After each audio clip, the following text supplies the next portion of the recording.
Minha gente, vem pra cena aqui comigo, estamos de volta com o Cidade Alerta, presta atenção nessa história, mais um caso de importunação aqui na nossa Aracaju. Um homem de 58 anos foi preso depois de colocar o órgão genital para fora, na frente de estudantes, no bairro Getúlio Vargas.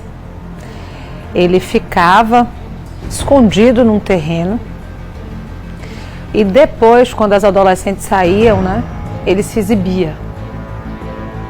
Nós mostramos ainda essa semana um caso em que uma mulher sofreu algo parecido dentro de um ônibus. Eu não quero hierarquizar a dor, mas esse me parece ser ainda pior, porque estamos falando de mais vítimas ainda, em plena luz do dia, e estudantes, e ele se sente confortável para fazer isso.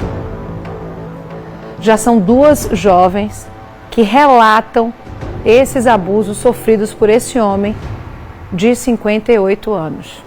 A gente vai conferir agora a reportagem completa. Põe na cena. Rua Laranjeiras. Nós estamos aqui no ponto que fica bem próximo à Escola José Figueiredo Barreto. Ela fica logo ali embaixo, é esse muro pelo qual está passando esse ciclista agora, que tem essa grade cinza, aquela mureta vermelha, e alunos saíam dessa instituição de ensino, do Colégio José Figueiredo Barreto, ontem no final da tarde, por volta mais ou menos das 4h40 da tarde. Caminhavam pela calçada da via, naturalmente, para ir até o ponto de ônibus pegar a sua condução. Quando olham para o outro lado da rua, vocês estão observando aqui esse prédio abandonado, um terreno que já é quase baldio, Enfim, está abandonado, tem um cercamento, mas está abandonado sim. Lá no fundo existe um murozinho, um muro baixo, vocês conseguem observar agora nas imagens do cinegrafista Hudson Vicente. Apoiado naquele muro estava um senhor de 56 anos e, pasmem, ele estava se masturbando. Não bastasse isso, no momento em que os alunos passavam, as alunas passavam, além de estar se masturbando, ele começou a assoviar para as meninas. Foi o que chamou a atenção das garotas. Elas imediatamente ficaram imóveis. Outras meninas que passavam por aqui, que vinham de outros colégios também, se sentiram ameaçadas. O inspetor do colégio foi chamado. Alguns alunos, percebendo a situação, foram para cima do importunador sexual e as imagens são claras, todo mundo viu o que aconteceu depois. A viatura da SMTT passava por aqui no local e deu o primeiro suporte às vítimas, acionou a polícia e o caso, obviamente, agora é acompanhado pela Secretaria de Estado da Segurança Pública. Aqui comigo estão 2 das garotas, Cláudio, que passaram por essa situação e que presenciaram toda a cena, e a mãe de uma delas. Naturalmente, elas não querem se identificar por uma questão de receio, enfim, até porque a situação realmente é extremamente complicada, mas conversarão conosco a partir de agora. Eu vou começar conversando com vocês aqui, que presenciaram a cena ontem. Foi exatamente isso que eu relatei. Vocês estavam de passagem e ele estava se masturbando mesmo, se assoviou para vocês, foi isso que aconteceu? A gente estava subindo para ir no ponto pegar o ônibus, como eu sempre saio, deixo ela ali no ponto, espero ela subir no ônibus. E a gente estava indo, eu, ela e mais outra garota.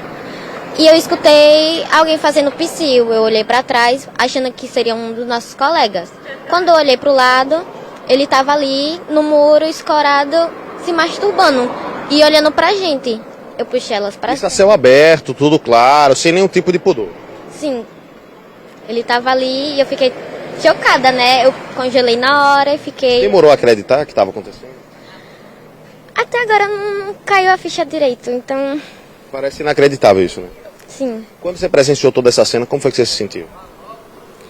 Eu não sei bem descrever, eu só me senti imediatamente muito mal, uma sensação horrível. Eu fiquei muito nervosa na hora, porque não é todo dia que você sai indo embora e vê um negócio desse, alguém com as partes íntimas pra fora e se insinuando pra você. Vocês não eram as únicas aqui, Tinha mais gente, Mais crianças, mais adolescentes passaram. Porque aqui tem um ponto, aqui tem outros colégios também, então aqui sempre tem muitos alunos indo pra casa ou voltando até pra escola. Existe alguma informação sobre ele já ter feito isso outras vezes, em outras situações? Já. O pessoal do curso do colégio que a gente estuda já falou que o pessoal do curso, as meninas do curso da noite, já viram ele por aqui, ele fazendo a mesma coisa. E a gente também já saindo do colégio, não é a primeira vez que eu saio e escuto ele fazendo esses psiu, só que eu nunca vi de onde era que vinha. Você nunca tinha observado de onde vinha, nem imaginava que era isso, Não, nem um pouco. Achava que devia ser algum aluno aí mexendo, chamando a atenção, então não dei nem tanto ibope. Mas ontem, quando chamaram, eu virei para olhar e acabei vendo. Perfeito. A SMTT estava passando por aqui e deu o primeiro suporte, né? Vocês chegaram a acompanhar e ver se ele foi levado à delegacia, a polícia o levou, alguma coisa? Eu estava dando suporte a uma amiga minha que estava passando mal, que estava junto com a gente. E eu apenas vi ele já na viatura com a polícia e ela entrando para acompanhar para fazer a denúncia. Essa senhora que está aqui comigo é a mãe de uma delas. Não estava no momento, naturalmente, porque a filha estava no seu horário de aula, mas a mãe ficou extremamente revoltada. Qual foi o sentimento que a senhora teve quando ficou sabendo pelo que sua filha passou? Ai, de muita revolta, né? Ela ligou, desesperada total. Eu queria conseguir chegar na escola o mais rápido possível para pegar ela. É revoltante, porque num horário de muito movimento, num lugar que está passando muitos adolescentes, ele fazer isso. Aí as pessoas falam, falta polícia. Gente, não é polícia, o que falta são as leis. As leis que têm que ser mais severas. As leis do Brasil são frágeis, são fracas. Não adianta prender, o policial prende e vai lá, a lei não faz nada. Já tem um BO contra esse homem, ontem na delegacia falaram, só que não deu em nada, porque não tinha filmagem. E as pessoas até com medo de represália, de comentários, não querem denunciar. O que encorajou as meninas ontem foi o quê? Elas falaram, mãe, eu voltei, porque eu fiquei preocupada com as outras meninas, inclusive as que iam à noite. E na mesma hora tinha meninas do mesmo lado da calçada, do lado do muro de onde ele estava. Eu fico imaginando se é à noite, tudo escuro, se ele puxa no braço de alguma e leva lá para dentro. A gente não tem que esperar acontecer o pior para denunciar. Tem que denunciar. E se você, da agora para frente, eu tenho certeza que mais gente vai aparecer, que tem muito mais pessoas que já passou por isso. E não tem que se calar, não tem que se envergonhar, tem que abrir a boca e falar mesmo. É revoltante, muito revoltante. Obrigado, viu, pelo depoimento de vocês. É extremamente importante que a denúncia aconteça. O que traz essa mãe como relato é algo extremamente pertinente. Se isso tivesse acontecido em outro horário, em outra situação, uma jovem estivesse passando sozinha, desprotegida, sabe-se Deus se um crime ainda mais grave não poderia acontecer. É de fato um caso muito triste, mais um que causa revolta.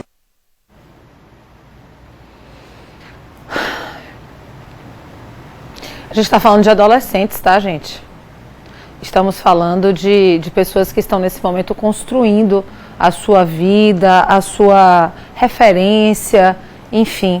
Possivelmente podem ser adolescentes que no futuro tenham várias questões relacionadas ao sexo mesmo, de repulsa, ou enfim. São muitos abusos psicológicos que nós sofremos. E o André Múmia, meu colega cinegrafista aqui, fez um questionamento, e os donos desses terrenos aí, enfim, a gente precisa também, né, de alguma forma estar entendendo todos os mecanismos, né, que ajudam a facilitar isso aí. É claro que o que permeia isso aí, a base é a educação, né? Se a gente alterar o processo de educação, sem minimizar esse tipo de situação, cobrar criminalmente que sejam punidos, são muitos fatores que envolvem um ato como esse. E eu relato que já é o segundo somente esta semana. Eu preciso seguir aqui, são 6 horas e 41 minutos.